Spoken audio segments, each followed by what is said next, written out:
Why do you believe that the Plus500 was a scam? Well, I've had evidence put to me that persuades me that Plus500 is a scam, was a scam and is a scam.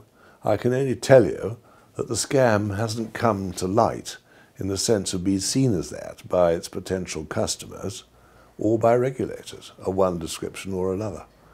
I think the scam, as I call it, goes through Cyprus, and at the moment the Cypriot authorities have no intention of intervening. But I think they should, and eventually I think they can be persuaded one way or another to do that. So it's still a bad investment case? Personally, that's my view. However, I know there are others who take an entirely different view. What about your raid on Quindell? Well, I've been a close follower of Quindell. I've made good money on the decline, but initially I lost a lot of money. And I initially thought, when the shares went down to 25p, I thought, well, this is Christmas now, we bank the lot. But for one reason or another, my position moved against me and I closed it. And I am now entirely neutral on Quindell. I'm amazed that prosecutions have not followed I'm amazed that prosecutions have not been initiated by the Financial Conduct Authority against one or more directors of Quindell and others by way of professional advisors. Nothing has happened there at all, as far as I'm aware, so far.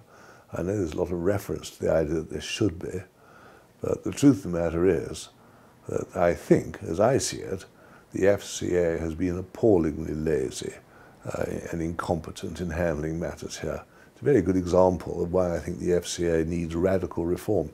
Indeed, not that I think the authorities will rise to this proposition. I wouldn't mind going down to the FCA and running it myself. And it wouldn't take me long. I'd only work for a day a week at it, and I'd sack half the staff for a start. And because the incidence of uselessness is universal, I would simply put all the names of all the employees on cards at the end of a long room, and then I just throw darts at it, and each one that hit and the card fell off, that man would be sacked, and life would go on.